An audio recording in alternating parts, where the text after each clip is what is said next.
এখানে ফার্স্ট কড়াই তেল দিয়েছি, তেলটা গরম হতে এখানে কিছু গোটা জিরে দিয়েছি, জিরেটা ভালো করে করে নেবো। দিয়ে তারপরে একটা কাঁচা লঙ্কা অ্যাড করে দিয়েছি, কাঁচা লঙ্কা জিরেটাকে ভালো করে একটু ভেজে নেব। তখন লাল লাল করে ভাজা হয়ে গেছে, তো এবার এখানে টমেটো অ্যাড করে দেবো। টমেটোটা অ্যাড করার পরে টমেটোটাকে ভালো করে নেড়ে নেবো যতক্ষণ পর্যন্ত না গলে যাচ্ছে।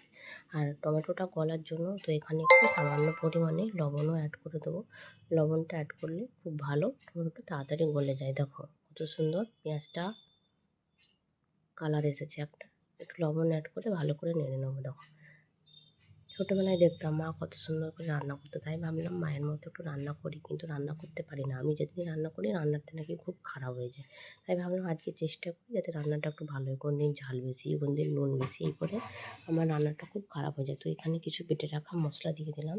আমি মশলাটা দিয়েছি, একটু আদা বাটা দিয়েছি। তো আদা বাটা দিয়ে টমেটোটাকে ভালো করে নেড়ে নেবো। নেড়ে নেড়ে একদম পুরো তেল ছাড়া পর্যন্ত নাড়তেই থাকবো। দেখো কত সুন্দর করে নেড়ে নিচ্ছি। ভালো লাগছে কিন্তু রান্না করতে। মাঝে মাঝে মনে একটু রান্না করি, নিজের খাওয়ার থেকে না লোককে খাওয়াতে খুব ভালো লাগে। আর এই রান্নাগুলো ছোটোবেলা থেকে একটা ন্যাক থাকা দরকার, না হলে হয় না। দেখো প্রায় তেল ছেড়ে দিয়েছি, বুঝতেই পারছো। তো এবার এর মধ্যে অ্যাড করে দেবো যেই সবজিটা রেখেছি। তো আর একটু নাড়বো, যেহেতু তেলটা ছেড়ে দিয়েছে। তো আর কিছুক্ষণ নেড়ে নেবো। মায়ের সাথে গল্প করতে করতে কখন যে রান্না কমপ্লিট হয়ে যায় বুঝতেই পারি না। এই দেখো, আর অনেকেই আমাকে কমেন্ট করে যে কড়াইটা, একজন আমাকে কমেন্ট করেছিল যে কড়াইটা কি ঠাকুমার আমল, এবার জানো আপনার এত প্রবলেম কিসে? দেখার হলে আপনি ভিডিও দেখবেন, না হলে দেখবেন না। এরকম উল্টোপাল্টা কমেন্ট করবেন না, এগুলো আমার পছন্দ নয়। তো আমি কোথায় কীভাবে কী রান্না করব, কোন কড়াইয়ে রান্না করবো, সেটা আমার সম্পূর্ণ ব্যক্তিগত ব্যাপার। আপনাদের কিছু কিছু মানুষ আছে যারা লোকের ব্যাপারে নাক গলায় আর লোককে উল্টোপাল্টা কমেন্ট করে। কেন বলুন তো? বাড়িতে কোনো কাজ নেই? দেখুন কতটা মশলায় তেল ছেড়ে দিয়েছে। তো আর একটু নাড়বো, নেড়ে দিয়ে দেবো। যেসব ব্যক্তিগুলো এরকম কমেন্ট করে তাদের একটা কথাই বলবো, নিজের বাড়ির দিকে নজর দিন, অন্যের বাড়ির দিকে নজর দেওয়ার আপনার কোনো দরকার নেই। তো এবার তেল ছেড়ে দিয়েছে, এবার এর মধ্যে জল অ্যাড করে দেবো। আর জলের মধ্যে আগে থেকে দেওয়া ছিল হলুদ। হলুদটা নাড়ার সময় দিলাম না, হলুদ দিয়ে নেড়ে নিলাম।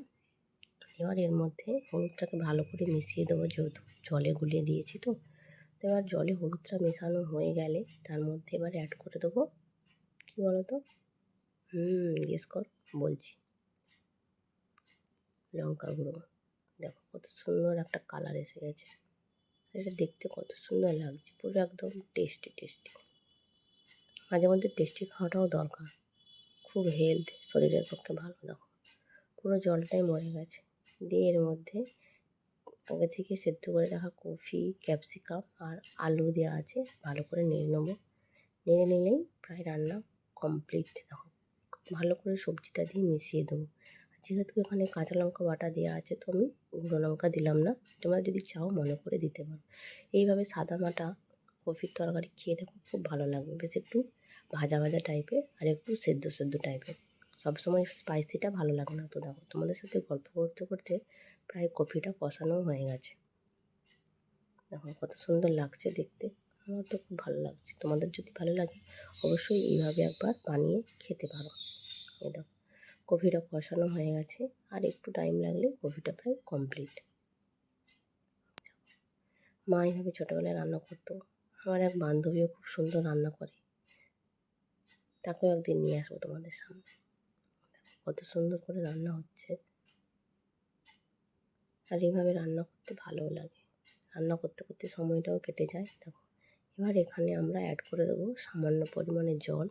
জল দিয়ে কিছুক্ষণ রেখে দেবো, যেহেতু আগে থেকে সেদ্ধ করা ছিল তো বেশি জল দেবো না, নাহলে কফিগুলো সব গলে যাবে।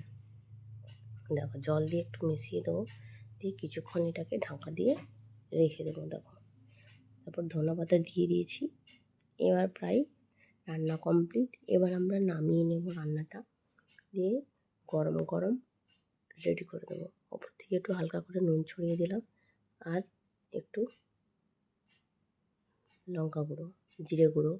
তোমরা চাইলে এই মশলাগুলো নামানোর আগে দিতেও পারো, নাও দিতে পারো। আমরা নামানোর আগে দিলাম যাতে টেস্টটা একটু অন্যরকম আসে। তো দেখো এখানে প্রায় কমপ্লিট রান্নাটা।